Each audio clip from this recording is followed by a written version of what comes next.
Hey everybody, it's Mrs. Peak and I'm back with The Wonderful Wizard of Oz. We're on Chapter 10, The Guardian of the Gate.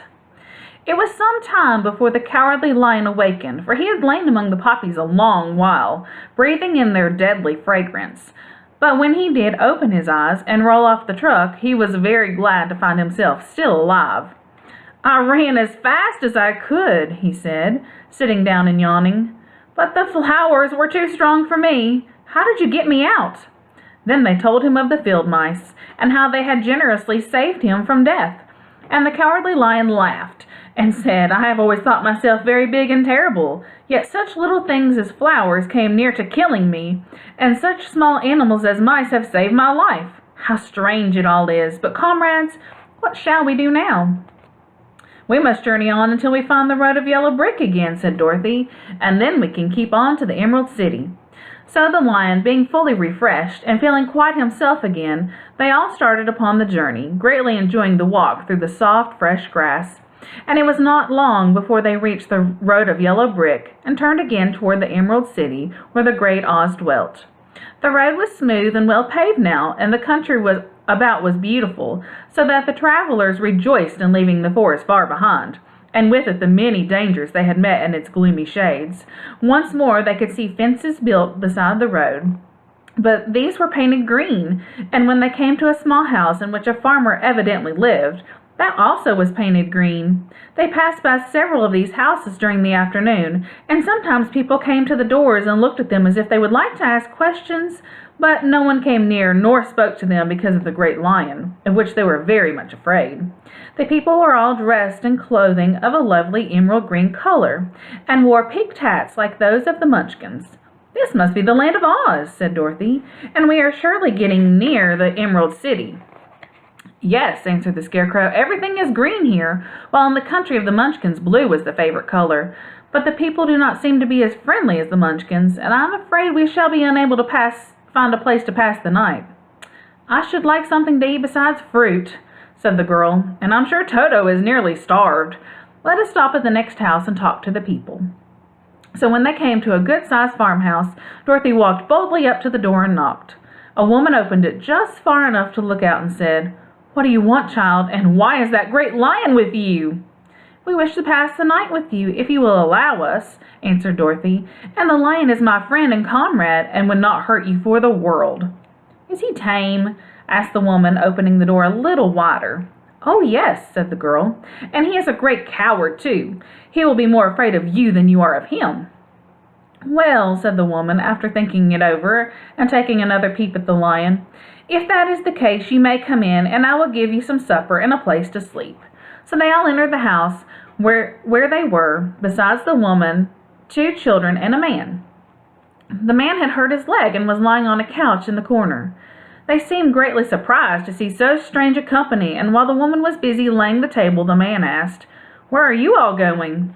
"To the Emerald City," said Dorothy, "to see Great Oz." "Oh, indeed!" exclaimed the man. "Are you sure that Oz will see you?" "Why not?" she replied. "Why, it is said that he never lets anyone come into his presence. I have been to the Emerald City many times, and it is a beautiful and wonderful place, but I have never been permitted to see the Great Oz, nor do I know of any living person who has seen him." "Does he never go out?" asked the Scarecrow. "Never. He sits day after day in the great throne room of his palace, and even those who wait upon him do not see him face to face." "What is he like?" asked the girl. "That is hard to tell," said the man thoughtfully. "You see, Oz is a great wizard, and can take on any form he wishes, so that some say he looks like a bird, and some say he looks like an elephant, and some say he looks like a cat. To others he appears as a beautiful fairy, or a brownie, or in any other form that pleases him. But who the real Oz is, when he is in his own form, no living person can tell." "That is very strange," said Dorothy, "but we must try in some way to see him, or we shall have made this journey for nothing." "Why do you wish to see the terrible Oz?" asked the man. "I want him to give me some brains," said the Scarecrow eagerly. "Oh, Oz could do that easily enough," declared the man. "He has more brains than he needs." "And I want him to give me a heart," said the Tin Woodman. "That will not trouble him," continued the man, "for Oz has a large collection of hearts of all shapes and sizes." "And I want him to give me some courage," said the Cowardly Lion. "Oz keeps a great pot of courage in his throne room," said the man, "which he has covered with a golden plate, to keep it from running over. He will be glad to give you some." "And I want him to send me back to Kansas," said Dorothy. "Where is Kansas?" asked the man with surprise. "I don't know," replied Dorothy sorrowfully, "but it is my home, and I'm sure it's somewhere." "Very likely. Well, Oz can do anything, so I suppose he will find Kansas for you. But first you must get to see him, and that will be a hard task, for the Great Wizard does not like to see anyone, and he usually has his own way. But what do you want?" he continued, speaking to Toto. Toto only wagged his tail, for strange to say, he could not speak. The woman now called them all to supper, so they gathered around the table, and Dorothy ate some delicious porridge and a dish of scrambled eggs and a plate of nice white bread and enjoyed her meal. The lion ate some of the porridge, but did not care for it, saying it was made from oats, and oats were food for horses, not for lions. The Scarecrow and the Tin Woodman ate nothing at all. Toto ate a little of everything, and he was glad to get a good supper again. The woman now gave Dorothy a bed to sleep in, and Toto lay down beside her, while the lion guarded the door of her room so that she might not be disturbed. The Scarecrow and the Tin Woodman stood up in the corner and kept quiet all night, although of course they could not sleep. The next morning, as soon as the sun was up, they started on their way, and soon saw a beautiful green glow in the sky just before them.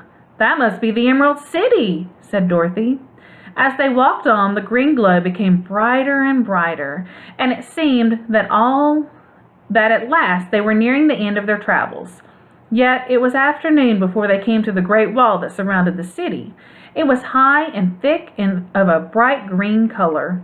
In front of them, and at the end of the road of yellow brick, was a big gate, all studded with emeralds that glittered so in the sun that even the painted eyes of the Scarecrow were dazzled by their brilliancy.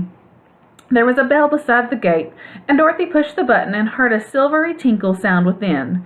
Then the big gate swung slowly open, and they all passed through and found themselves in a high arched room, the walls of which glistened with countless emeralds. Before them stood a little man about the size of the Munchkins. He was clothed all in green from head to his feet, and even his skin was of a greenish tint. At his side was a large green box. When he saw Dorothy and her companions, the man asked, "What do you wish in the Emerald City?" "We came to see the Great Oz," said Dorothy. The man was so surprised at this answer that he had to sit down to think it over. "It has been many years since anyone asked to see Oz," he said, shaking his head in perplexity.